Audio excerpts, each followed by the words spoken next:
Hello, everybody, and welcome back to the Drop Step Network.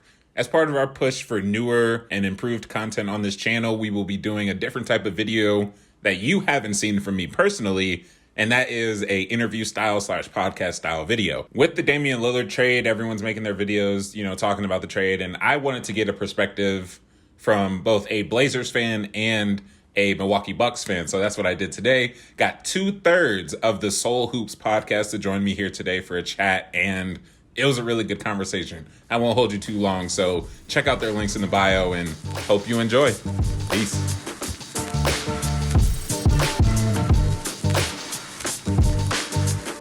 It is the evening of September 27th, 2023, and the big thing finally happened. Damian Lillard has been traded, as everyone knows, I'm sure at this point, to the Milwaukee Bucks, and the full details of that trade are as follows. The Bucks get Damian Lillard. The Blazers get Drew Holiday, DeAndre Ayton, Tamani Kamara, a first-round pick unprotected from the Bucks, and a couple of pick swaps. And the Phoenix Suns, the third team a part of this trade, get Yusuf Nurkic, Grayson Allen, Nasir Little, and Keon Johnson. Fellas, first of all, thank you very much for joining the show. We have Jeff and Matthias here with me. If you guys would introduce yourself just a little bit. My name is Jeffrey. Me and Matthias run the Soul Hoops podcast together with our other co-host Ryan.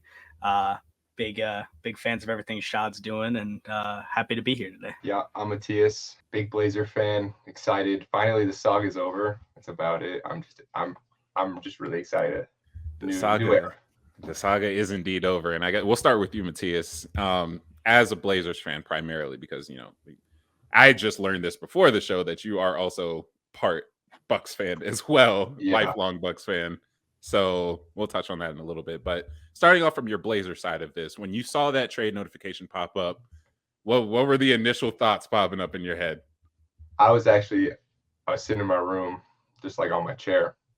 I jumped up. I was just like, holy shit. I hit my head. My fan was running. I hit my head on the back of the fan because I was just so excited. It was like I don't even know why I say excited, but I was shocked that Milwaukee was even in it because I didn't think that was a realistic package at all. Yeah, they were always the team that was flirted with. There was never like the concrete, hey, they got traction on Milwaukee. So it did kind of come out of nowhere. In terms of what we got from Milwaukee, not great. Like, they didn't give up a lot to get Damian Lillard, which is I guess what you get with a 3-team trade. But from what we got from the Suns and included with Nasir Little and Keon, and kind of clearing up some roster space as well, and bringing in Ayton, an upgrade, I think was huge. And I think it can cover the holes in the Bucks offer. I hear that. We'll talk about the Bucks side or the Blazer side of it in a little bit. But Jeff, going on over to you, Bucks fan. We see the deer antlers in the back above your head. Yeah. It's kind of perfect. Yeah. Man, I'm just ecstatic. I mean, this is something that Bucks fans, specifically Damian Lillard, Bucks fans have been asking for a dynamic scoring guard to be pair alongside Giannis. Every single time a guard has become available, we've been interested. And Damian Lillard specifically has been one of the favorites of Bucks fans to bring in here. We are kind of waiting on him to request a trade before we made the Drew Holiday deal. Didn't happen, obviously, waited a few years, but I mean, I'm just ecstatic. I mean, this is obviously a franchise changing, altering type of deal. And you don't get a player of Damian Lillard's caliber available very often, especially one that's willing to come to a market like Milwaukee and play with a star like Giannis. It just doesn't happen very often. So I'm super excited, and we didn't have to give up much capital, and we didn't have to give up any of our young pieces. So it honestly was just a win-win for anything we could have had. Yeah, the Bucks, I think, came out of here probably the overall winners, obviously getting Damian Lillard, but a winner in a different right might be the Blazers in this situation. And Matthias, I know you've been talking about for the last however long, just teetering on this fence of, are we going to rebuild? Are we trading Dame and restarting? Like, oh, we drafted Scoot. Like, are we still keeping Dame? What's going on? Like, how does it feel finally to have a direction for your team? And know what you're rooting for and your expectations. It feels good because, especially for young guys that aren't proven, it's good to have expectations for them and not get so stressed out or angry as a fan, or even like I'm sure the coaching staff and other veteran players have dealt with it. Trying to compete with young guys is hard. They go through growing pains, and just knowing that the growing pains are not going to have any consequences. Like Shane Sharp can go turn the ball over in the pick and roll 7 times, but it's like if he shows us a quarter of flashes, we'll come out happy in that game. You know what I mean? And it feels just kind of relief to not be so stressed out as a fan, because it felt like everyone was on the trade block at some point. The goalpost always moved. Like you said, once we drafted Scoot, it was one of those things where it's like, is Dame going to stay? But at first it was like, is Anthony going to stay? And then you were thinking, oh, is there going to be like a small move to keep somehow Scoot and Dame on the same team, and you get pieces with Anthony? That quickly changed to Dame asking out. And then we also ran into the issue of signing Jeremy Grant, which I don't know if that was like that's it. Part of the plan. I don't know. Is that like a cap floor thing? Do you think? Is that just like we want to keep Jeremy Grant, so just paying him whatever he wants? Like, what do you think went on there? I don't know how clear Dame was before his trade request, how close he truly was to asking out. But my guess, it was they just made a trade and got out for Jeremy Grant, a player that Dame wanted. So they were willing to overpay a little bit. And with the new CBA, they didn't have really any other roster moves that they could make. Even if they underpaid him, what they had left, really, the value honestly wouldn't have done much. And then it honestly was a good safety blanket. We didn't have to do much post Damian Lillard trade, and it honestly helped our roster balance out after it. So yeah, he slides in perfectly alongside all the pieces that you acquired. So yeah. And then Jeff, as we transition to the on-court aspect of this trade for the Bucks, I feel like that's the more important team to talk about this aspect of. No offense to the Blaze, that's going to be a fun product. As a duo, what are you, I don't want to say like anticipating seeing, but like, what are you most excited about seeing with those two on the court together? It's really hard for me to say. I think that the obvious answer is the high pick and roll. I mean, Giannis is probably outside of maybe LeBron, but even maybe over LeBron, the best maybe of all time at slashing with space ahead of him. And being able to run pick and roll a lot more this year with a traditional scoring point guard is going to open up things significantly for everyone else on the roster. The one thing I'll say is we have a whole new coaching staff coming in this year. So I really don't know what to fully expect when it comes to the offensive system that we're going to be running. In years past, lots of just drive and kick, catch and shoot threes. That's about it. But this year, it seems like they want to do a lot of different stuff. They want to run a lot more passing sets, a lot more movement, a lot more pushing the pace off the boards, which we've always been a team that does. But having less scoring threats, it's harder to push the pace when you don't have guys that can also create outside of Giannis in transition. So for me, I'm really just looking forward to opening up the game, giving Giannis a consistent spacing. And really, at the end of the day, this comes down to the playoffs. I mean, this team needs a consistent creator, perimeter scorer outside of Chris Middleton. And Chris Middleton is a great player, one of probably the most underrated players in the NBA for what he actually provides value-wise on the court. But having a player of Damian Lillard's caliber to able to create perimeter scoring from the three-point line, being able to get to the rim. And this is probably the only player that Giannis has ever played with that can also get to the free throw line consistently like he can. Creating more opportunity at the free throw line and getting players into foul trouble has been non-existent from the wing and guard position. Only bigs because of Giannis's slashing and post creation, obviously. But being able to do that is going to be a huge bonus to this team.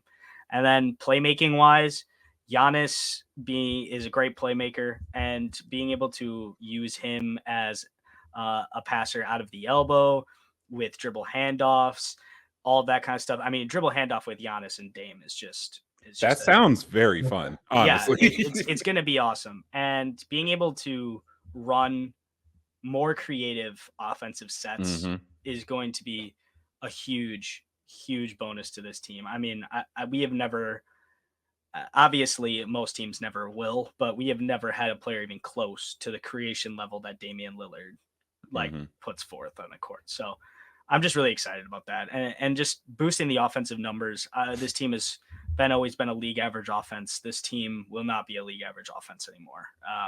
It's just not going to happen. I mean, Dame is like a top 10 offense just by himself.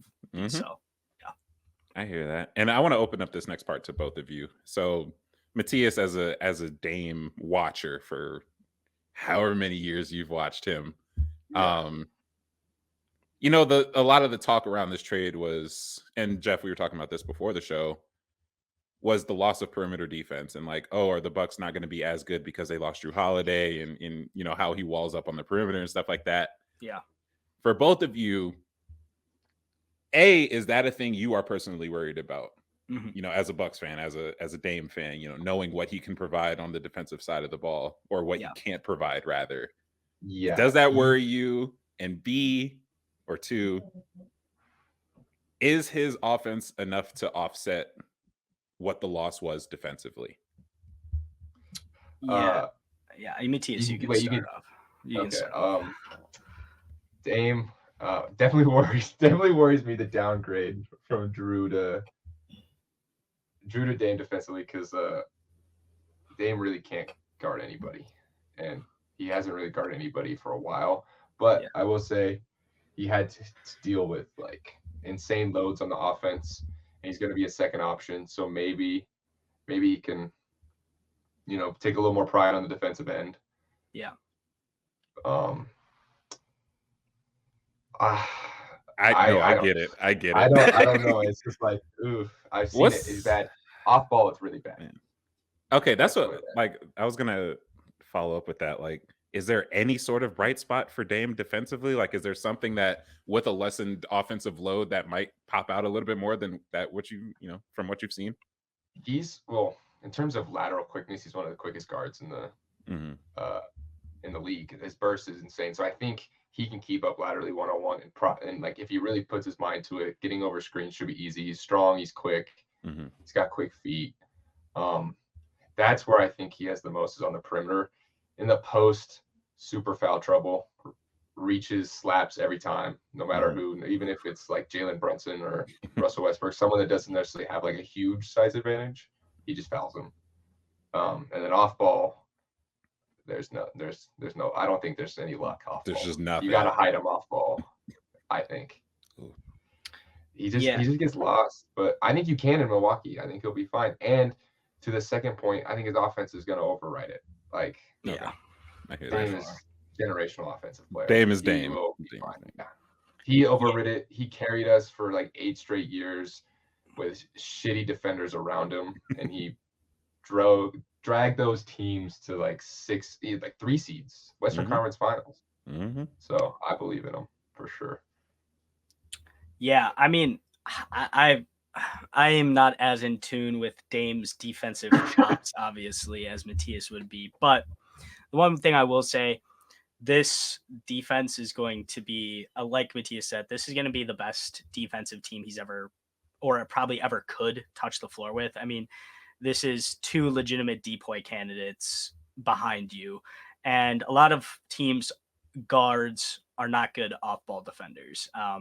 But it is easier to be a bad off-ball defender when you have Giannis roaming and Brook Lopez guarding the rim behind you. And although Chris has slowed down a little bit with his injuries in the last few years, you know, the lateral quickness was never really there. He's also a guy that he understands how to move his body on the defensive end. He knows how to, you know, put himself in front of people and slow people down. So I really think that it will offset with the offense. I mean, this is going to be like that level of offensive creation and scoring ability is going to be something that will offset any sort of defensive lapse. And also, same thing that Matthias said. I mean, it's going to be a lot easier to play defense as a guard, especially when you know that if the guy gets past you or you can't keep up with someone, there's someone waiting behind you that can legitimately alter their shot or switch. And I think you'll see a lot of that this year. Adrian Griffin coming from Toronto as their defensive specialist. He was one of the main reasons of why they implemented the really big wing switch heavy defense there. And like a lot of people said it was like the terrorist ball of just go get them. But the thing is, it's like if you're doing a lot of switching on pick and roll and on stuff like that, being able to hand off players between Giannis and Brooke and Dame is going to be a seamless ability. And any guard can play funnel defense when you have point level defenders behind you. There's no NBA player that cannot just let a guy run right past him. So I'm not worried too much about the defense. I will say I would very much like for them to get one more defensive wing piece. Yeah. Jay Crowder is still on the roster, but he was not good last year. If he's good, if he's back to being a fully healthy and stuff like that, I think that could be something. But I would like to get a younger wing / guard defender that can at least come off the bench and play spot starter minutes if needed. Because if we don't have someone that can do that, then you might be in trouble in certain games. So I hear that. And we'll head into the last part of this video. So there's pressures on both sides for the Bucks. Obviously, you're now you just made the big deal. You just made the big trade. Yeah. You're looking at a win now situation at this point. We don't know how many years Dame has left. He's got a lot of money on his contract. The roster building is going to be tight. Yeah. This is it. The Blazers, all that pressure is gone now. Dame's not in a situation where he has to figure out if he's trying to win or not, and the team can fully focus on development and not winning. So, Matthias, for you, the last question I have is, with the departure of Dame, which of the players are you most excited to see blossom? Jeff already knows this immediately. I'm an Anthony Simons super fan. Oh, yeah, you did have that thread. Yeah. I'm super excited for him. He's been like a 25-5 guy with Dame out on good efficiency. He seems like every year he improves. And I think with Scoot, he'll fit nice. And then obviously I got to talk about Scoot because I think he has the highest potential. I think he can contend for the Rookie of the Year. I think a lot of people are just going to shoo in Victor Wembanyama, but I do think Scoot has a more NBA-ready body. I think he's been in an NBA-ish scenario in the G League Ignite, and I think he'll come out more consistent, is my belief, in the beginning of the year. So he'll have a head start, and I think he'll really compete for the race. The last piece, Shaedon, like he's our last like real big piece. I'm a little more nervous about him. He's shown a lot of potential, but right now he's more of like an off-ball guy, and like his creation isn't there. Doesn't really have any playmaking chops yet, and his defense isn't there. But that's very consistent in a lot of rookies, and his efficiency in catch and shoot and cutting situations does have me very excited. I just don't see his ceiling as high as Scoots, as I would say. Like he's more of like a second option at his peak, in my opinion, is what I'm seeing from him. But maybe we'll change my mind. Yeah, who knows? Open minutes as a ball handler might change some things for him. So yeah. I'm interested. I like that. Jeff, over to you. Bucks side talks about pressure, not just as the whole team, but now on the bench, right? Yeah. I think a lot of people did overblow the loss of depth thing when it came to the Bucks. Like, this wasn't a team that was super deep to begin with, and now you lose Drew and Grayson Allen. So and you're replacing him with Damian Lillard and Malik Beasley. Right. But that's a different thing. In terms of people off the bench now, who are you looking at to kind of break out or take up and step up and take the lead for that second unit? For me, it's leading the second unit is always going to be it's going to be Bobby Portis in the regular season. That's just who it's going to be. He's a perennial 6-man of the year candidate at this point. Last 2 years he was in the race. He's a 15-10 guy in the regular season off the bench, which is something that you're not going to find a lot, especially just for a regular season production even. But for me, for someone that we need to take a leap it's Marjon Beauchamp. He was drafted and he didn't play much last year. And in the spot minutes that he did play, he flashed a lot. He flashed the jump shot, which he did not have when he played for G League Ignite. He flashed cutting ability, and he flashed a little bit of passing ability too, running the fast break. And he has really great chemistry with Giannis. Giannis brought him to Greece with him this summer to train. So obviously that shows big things that they like him. And I think the coaching staff really likes him. They pretty much let him run like pseudo point guard in the summer league.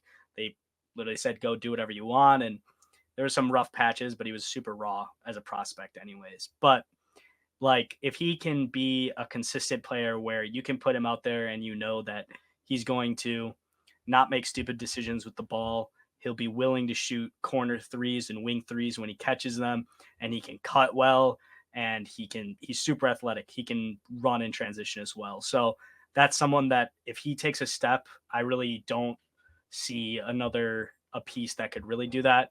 We have some young guys on the roster with Andre Jackson Jr. And AJ Green, who he was in our G League system last year. AJ Green is just a sharpshooter. That's what it is. I mean, he's a catch and shoot guy. But Andre Jackson Jr., super, super good, high level, high IQ defender, and a good passer as well with a frame that's ready to play defense. Reminds me a little bit of Matisse Thybulle, a little bit. Kind of gives off those vibes.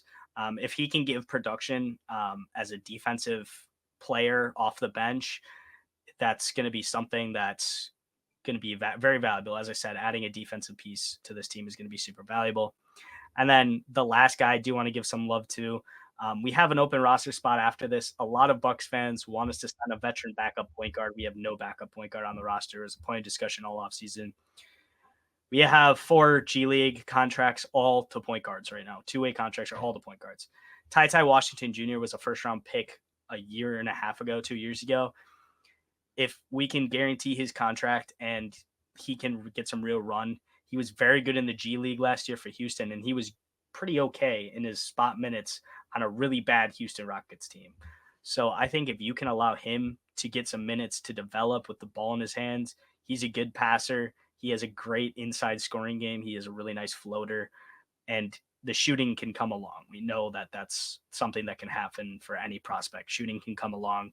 So those are all guys that if they can get minutes, and I think really the Bucks just need one of those guys to be able to be a rotational player at some point. And I really think it'll be Marjon. That's my personal belief. I think the franchise is super high on him. I think the coaching staff is high on him, and I think he fits a role very well. He can slide in as a 2/3 who can defend, shoot a little bit, and play and just play like a good role, similar to your guy Christian Braun last year. Like, hey you. He can do. I think he can do a little bit of the similar things that Christian Braun was doing for the Nuggets last year. So those would be my guys for sure.